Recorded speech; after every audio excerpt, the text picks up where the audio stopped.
was just sitting here driving and thinking about telling the story of how I got into real estate. First of all, Talith Saunders, United Real Estate, Richmond. I've had my license since 2001. And how did I get into real estate?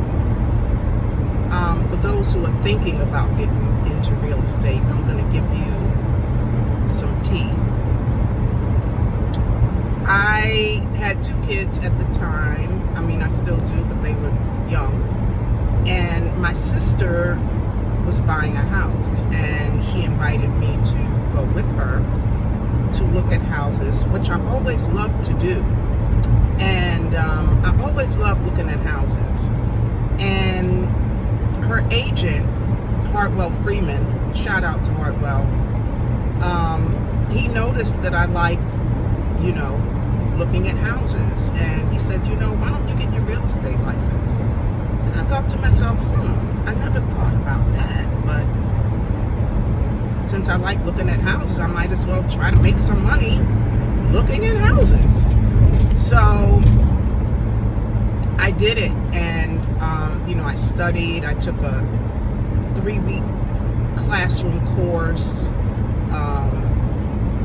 and took my license exam and passed it on the first try, and went to Hartwell's firm, which at that time was Long and Foster, and he was a great mentor to me, and he also introduced me to one of the top producers in Richmond. Her name was Donita Jackson, and Donita is still active. I don't think she's as active as she used to be, but she was a top producer here in Richmond for years, and she allowed me to become her buyer's agent. So she would pass down deals or transactions that were,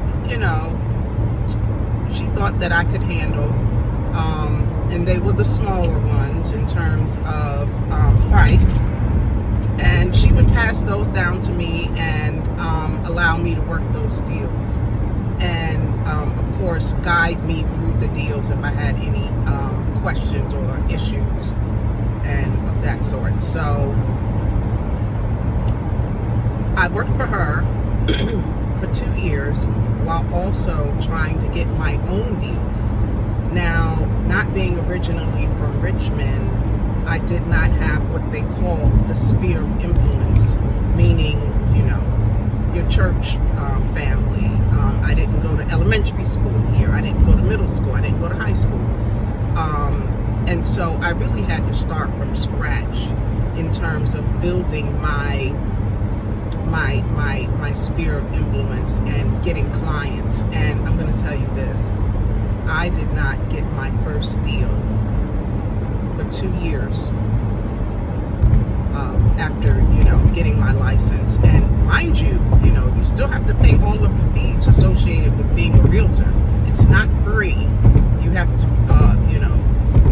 become a member of the Richmond Association of Realtors. That's a fee. You have to get your lockbox. That's a fee.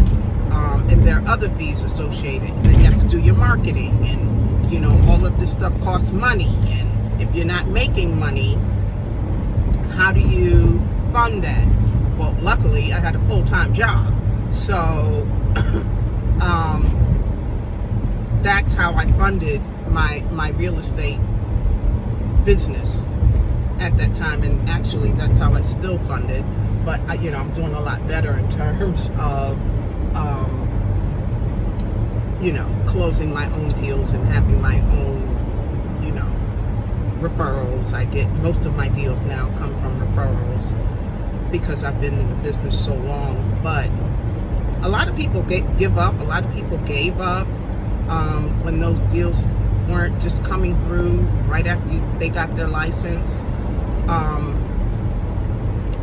I thought about it a couple of times, but that's just not in my personality. I'm sort of, I get a hold of a piece. I get a hold of a piece of something, and then that's it. I mean, I put my time and effort into it, and I always feel like if I give up, I'm right at the precipice of something happening, and then you give up. And I always felt like, oh, if I give up now, tomorrow that deal might be on the other side, right out there waiting for me. So I just didn't give up. But for 2 years, I did not close one deal. And I was out there taking people out, going to open houses, and nothing closed. I remember once I had a deal and it fell apart at the closing table because my client went out and bought a new truck and didn't tell anyone. And they pulled his credit. They pull your credit at the right before you close to make sure that you're still good. And this came up on his credit report. And I had worked with them. This was a new build. So I had worked with them for like 4 months and didn't get a dime. And so it can be real frustrating. I know a lot of people that I went to real estate school with who are no longer active. And so you have to love it. It's something, being a real estate agent is something that you have to love. You have to really have a passion for it. And so yeah, that's the story about, how I got into real estate. I'm still in real estate part-time. I have a full-time job. I was full-time for a while, and man, I applaud those people who are able to, make this a full-time business. It is not easy.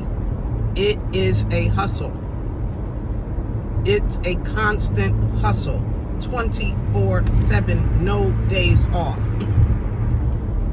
If you want to make enough money to survive on and to really live on and thrive on, it's a constant hustle. So I'm a part-time realtor. That works for me. And that's how I got into the business. Realtor life.